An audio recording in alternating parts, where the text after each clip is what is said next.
ये NCERT class 8 geography का chapter 1 है। इस चैप्टर में हम रिसोर्सेज के बारे में जानेंगे। सबसे पहले जानते हैं कि रिसोर्स होता क्या है। तो कोई भी चीज जो कि ह्यूमन नीड को सेटिस्फाई करते हैं वो रिसोर्स कहलाता है। नेचुरल चीज़ें जैसे कि air, water, soil, forest, minerals या फिर ह्यूमन के द्वारा जो चीज़ें क्रिएट किया गया है जैसे बिल्डिंग, रोड, ये सारी चीज़ें रिसोर्सेस है क्योंकि ये ह्यूमन नीड को सेटिस्फाई करती है। अब कुछ एग्जाम्पल लेते हैं जैसे कि वाटर, इलेक्ट्रिसिटी, रिक्शा, वेजिटेबल और टेक्स्ट बुक।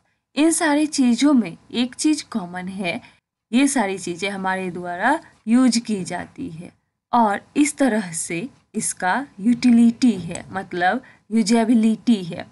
और किसी ऑब्जेक्ट का यूटिलिटी ही उसे एक रिसोर्स बनाती है। कोई भी चीज़ रिसोर्सेज तब बनती है जब उसका यूजफुल प्रॉपर्टी हमें पता हो। एग्जाम्पल के लिए अर्थ पे कोल कई मिलियन ईयर्स से मौजूद था, लेकिन ये रिसोर्स तभी बना जब लोगों को इसके फायर प्रोड्यूसिंग प्रॉपर्टी के बारे में पता चला और अब इसे बहुत ही वैल्यूएबल माना जाता है। लेकिन जब तक इसकी पहचान एक रिसोर्स के रूप में नहीं हुई थी तब तक ये बस एक ऑर्डिनरी रॉक ही था। और इस तरह से जब किसी चीज़ की पहचान रिसोर्स के रूप में हो जाती है तो उसकी कुछ वैल्यू हो जाती है। वैल्यू का मतलब होता है वर्थ। अलग अलग रिसोर्सेस को अलग अलग वजहों से उनको वैल्यू मिलती है। कुछ रिसोर्सेस को खरीदा या फिर बेचा जा सकता है, जबकि कुछ को ऐसी चीज़ें बनाने में यूज किया जाता है जिसको खरीदा या बेचा जा सके। तो ऐसे रिसोर्सेस का इकोनॉमिक वैल्यू होता है, जैसे कि मेटल्स, क्रॉप्स, इस सब का इकोनॉमिक वैल्यू हो सकता है। जबकि एक ब्यूटीफुल लैंडस्केप जैसे कि माउंटेन, डेजर्ट्स, इस सब का जो व्यू होगा उसका इकोनॉमिक वैल्यू नहीं होगा, लेकिन हम इनकी सुंदरता को एंजॉय करते हैं, तो ये भी हमारे लिए रिसोर्स ही है। इस तरह से जिसका इकोनॉमिक वैल्यू होगा वैसे रिसोर्सेस और जिसका इकोनॉमिक वैल्यू नहीं भी होगा, फिर भी दोनों ह्यूमन नीड्स को सेटिस्फाई करते हैं और इसलिए दोनों इम्पॉर्टेंट है। कुछ रिसोर्सेस जो होते हैं वे समय के साथ इकोनॉमिकली वैल्यूएबल हो जाते हैं। मान लीजिए आपके पास कोई होम रेमेडी है जिसका आज कोई भी कॉमर्शियल वैल्यू नहीं है, लेकिन फ्यूचर में किसी मेडिकल फर्म के द्वारा उसे पेटेंट मिल गया और उसे बेचा जाने लगा, तो फिर उसका कुछ ना कुछ इकोनॉमिक वैल्यू हो जाता है। पेटेंट का मतलब होता है exclusive right over any idea और इन्वेंशन, मतलब जिसका भी आइडिया होगा जिस पर्सन का और जिसने उसको इन्वेंट किया होगा उसका पूरी तरह से उस इन्वेंशन पर अधिकार। टाइम और टेक्नोलॉजी जो है ये दो इम्पॉर्टेंट फैक्टर है जिससे कोई भी सब्सटेंस रिसोर्स में बदल जाता है। दोनों चीज़ें जो है वो लोगों के नीड से रिलेटेड है। पीपल खुद एक इम्पॉर्टेंट रिसोर्स है। उनके आइडियाज, नॉलेज, इन्वेंशन और डिस्कवरी के वजह से और ज़्यादा रिसोर्सेज का क्रिएशन होता है। हर एक डिस्कवरी या फिर इन्वेंशन बहुत सारे दूसरे रिसोर्सेज को क्रिएट करते हैं। जैसे जब आग की खोज हुई उसके साथ साथ कुकिंग और फायर का यूज दूसरे कामों में भी किया जाने लगा, जबकि व्हील के इन्वेंशन से ट्रांसपोर्ट के नए नए मोड्स डेवलप हुए। इसी तरह से हाइड्रो इलेक्ट्रिसिटी जनरेट करने का जो टेक्नोलॉजी आया, इसके वजह से इससे पानी की जो तेज बहती धारा होती है उसके एनर्जी को एक इम्पॉर्टेंट रिसोर्स में कन्वर्ट करना संभव हो पाया। यहाँ पर टेक्नोलॉजी का मीनिंग दिया गया है जब लेटेस्ट नॉलेज और स्किल के द्वारा चीज़ों को बनाया जाता है या फिर काम किया जाता है, तो नॉलेज और स्किल के इस एप्लीकेशन को टेक्नोलॉजी कहा जाता है। अब है टाइप्स ऑफ रिसोर्सेस। रिसोर्सेस को नेचुरल, ह्यूमन मेड और ह्यूमन के रूप में क्लासिफाई किया गया है। वैसे रिसोर्सेस जो हमें नेचर से मिलता है और बिना ज़्यादा मॉडिफिकेशन किए, बिना ज़्यादा बदलाव किए उसे यूज किया जाता है, तो ऐसे रिसोर्सेज को नेचुरल रिसोर्सेज कहा जाता है। जैसे कि हम सांस के रूप में एयर लेते हैं, रिवर्स और लेक्स में जो वाटर होते हैं, सॉइल्स, मिनरल्स, ये सारे जो हैं ये नेचुरल रिसोर्सेज है। इनमें से बहुत सारे रिसोर्सेज नेचर से गिफ्ट के रूप में हमें मिला है, जिसे डायरेक्टली यूज किया जा सकता है। कुछ केसेस में नेचुरल रिसोर्सेज को यूज करने के लिए टूल्स और टेक्नोलॉजी की ज़रूरत हो सकती है। नेचुरल रिसोर्सेज को उनके नेचर, स्टॉक, डिस्ट्रीब्यूशन और लेवल ऑफ डेवलपमेंट और उनके यूज के बेसिस पर क्लासिफाई किया जा सकता है। नेचर के बेसिस पर ये बायोटिक और एबायोटिक रिसोर्सेस हो सकते हैं। बायोटिक रिसोर्सेस जितने भी लिविंग थिंग्स हैं, जैसे कि प्लांट्स, एनिमल्स, इसको बायोटिक रिसोर्सेस कहा जाता है, जबकि नॉन लिविंग थिंग्स जैसे कि water, air, solar energy, soil, इस सब को एबायोटिक रिसोर्सेस कहा जाता है। इनके स्टॉक के बेसिस पर नेचुरल रिसोर्सेस रिन्यूएबल और नॉन रिन्यूएबल, इन दोनों के रूप में इनको कैटेगराइज किया जा सकता है। रिन्यूएबल रिसोर्सेस वैसे रिसोर्सेस होते हैं जो कि नेचर में अनलिमिटेड क्वांटिटी में प्रेजेंट है या फिर नेचुरल प्रोसेस के द्वारा लगातार इनको जनरेट किया जाता है। ये ह्यूमन एक्टिविटीज़ से प्रभावित नहीं होते हैं, जैसे कि सोलर एनर्जी, विंड एनर्जी। हालांकि लापरवाही से अगर यूज किया जाए तो कुछ रिन्यूएबल रिसोर्सेस जैसे कि वाटर, सॉइल और फॉरेस्ट, इनका जो नेचर में स्टॉक है वो प्रभावित हो सकता है। कुछ नेचुरल रिसोर्सेस का स्टॉक लिमिटेड होता है।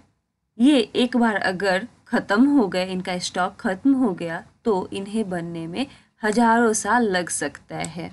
और चूँकि इनके बनने का जो पीरियड है ये ह्यूमन लाइफ स्पैन से कहीं ज़्यादा है, इसलिए इस तरह के रिसोर्सेस को नॉन रिन्यूएबल रिसोर्सेस माना जाता है, जैसे कि कोल, पेट्रोलियम और नेचुरल गैस। नेचुरल रिसोर्सेस हर जगह समान रूप से डिस्ट्रीब्यूटेड नहीं है।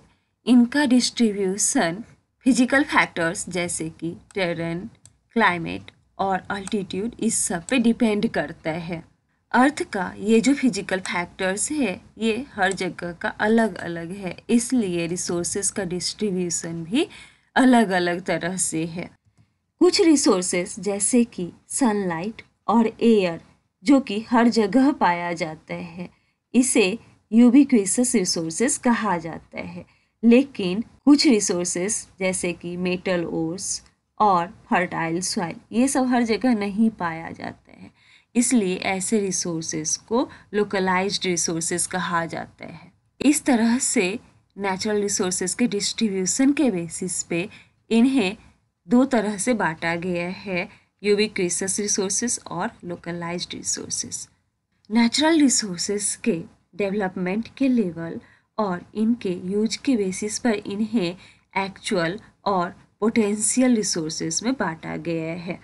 वे सारे रिसोर्सेस जो अभी यूज में है, जिनके लोकेशन, उनके क्वालिटी और कितने क्वांटिटी में रिप्रेजेंट है, उस सब के बारे में हमें पता होता है, इन्हें एक्चुअल रिसोर्सेस कहा जाता है। लेकिन बहुत सारे रिसोर्सेस नेचर में अवेलेबल तो है, लेकिन उनका यूटिलाइजेशन टेक्नोलॉजी के अभाव में संभव नहीं हो पाया है।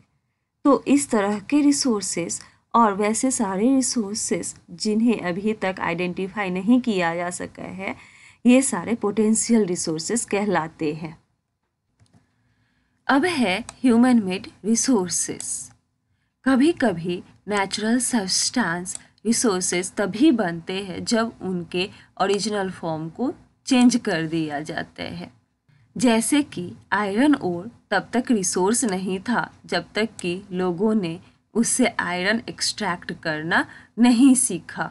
नेचुरल रिसोर्सेज का यूज लोग बिल्डिंग, ब्रिज, रोड, मशीनरी और व्हीकल्स बनाने में करते हैं, जिनको कि ह्यूमन मेड रिसोर्सेस कहा जाता है। टेक्नोलॉजी जो है ये भी एक ह्यूमन मेड रिसोर्स है।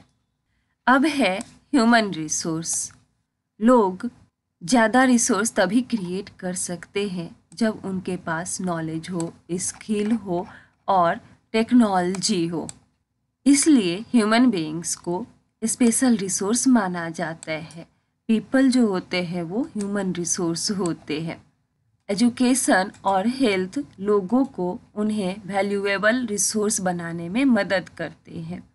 लोगों के स्किल्स के क्वालिटी में जो इम्प्रूवमेंट लाया जाता है ताकि वे और ज़्यादा से ज़्यादा रिसोर्सेज क्रिएट कर सके, तो इसे ह्यूमन रिसोर्स डेवलपमेंट कहा जाता है। यहाँ ह्यूमन रिसोर्स का मतलब दिया गया है। इसका मतलब होता है लोगों की संख्या और उनकी एबिलिटी, उनकी क्षमता, मेंटल और फिजिकल एबिलिटी। हमें ऑलरेडी पता है कि नॉन रिन्यूएबल रिसोर्सेस को अगर कंज्यूम किया जाए तो वो समय के साथ खत्म हो जाएंगे। यहाँ तक कि रिन्यूएबल रिसोर्सेस का भी जो खपत होता है तो फिर उनको फिर से रिप्लेस होने में टाइम लगता है। एग्जाम्पल के लिए क्रॉप्स जल्दी रिप्लेस हो जाते हैं, जबकि सॉइल न्यूट्रिएंट्स और वाटर इन सब को रिस्टोर होने में काफ़ी समय लग जाता है। अगर हम रिसोर्सेज की क्वालिटी को कंजर्व नहीं करें और डिप्लीट होने से यानी कि क्षरण होने से इसे नहीं बचाए तो एक समय ऐसा आएगा कि जो यूजेबल रिसोर्सेस है वो कम्प्लीटली ख़त्म हो जाएगा। रिसोर्सेस को सावधानी पूर्वक यूज करना और फिर उन्हें रिन्यू होने के लिए टाइम देना रिसोर्स कंजर्वेशन कहलाता है। अगर हम अपने नीड को बैलेंस करके रिसोर्सेस को यूज करें और फिर उन्हें फ्यूचर के लिए कंजर्व करें, संरक्षण करें, तो ये प्रोसेस सस्टेनेबल डेवलपमेंट कहलाता है। यहाँ पर सस्टेनेबल डेवलपमेंट का मतलब दिया गया है कि हमें रिसोर्सेस को सावधानी पूर्वक यूज करना चाहिए ताकि हमारा प्रेजेंट का जो रिक्वायरमेंट है वो तो पूरा हो ही सके और फ्यूचर जनरेशन का भी जो रिक्वायरमेंट होगा वो भी पूरा हो सके। हर एक पर्सन अपने कंजम्पशन को, अपने खपत को कम करके फिर रिसाइकल करके और चीज़ों को रीयूज करके इसमें कंट्रीब्यूट कर सकता है। हमारे प्लैनेट और यहाँ के लोगों का फ्यूचर, नेचर जो हमें लाइफ सपोर्ट सिस्टम प्रोवाइड कर रहे हैं, इसे मेंटेन करने और प्रिजर्व करने की कितनी हमारी क्षमता है इससे जुड़ा हुआ है। इसलिए ये हमारी ड्यूटी है कि जितने भी रिन्यूएबल रिसोर्सेस है उनका यूज सस्टेनेबल होना चाहिए। अर्थ पे लाइफ का जितना भी डाइवर्सिटी है उसको कंजर्व करना चाहिए और नेचुरल इन्वायरमेंटल सिस्टम जो डैमेज होता है उसे कम किया जा सके। सस्टेनेबल डेवलपमेंट के कुछ प्रिंसिपल्स दिए गए हैं। पहला है कि लाइफ का कोई भी फॉर्म्स हो उसका रिस्पेक्ट और केयर करना चाहिए। ह्यूमन लाइफ की क्वालिटी को इम्प्रूव करना चाहिए। उसके बाद अर्थ का जो एनर्जी है, यहाँ का जो डाइवर्सिटी है उसको कंजर्व करना चाहिए। नेचुरल रिसोर्सेज के डिप्लीशन को मिनिमाइज करना चाहिए। इन्वायरमेंट की तरफ जो हमारा एटीट्यूड है, जो हमारा एक्टिविटी होता है जिसके कारण इन्वायरमेंट डिस्ट्रॉय होता है, इस सब को चेंज करना चाहिए। और हर एक कम्युनिटीज को अपने इन्वायरमेंट की केयर करनी चाहिए।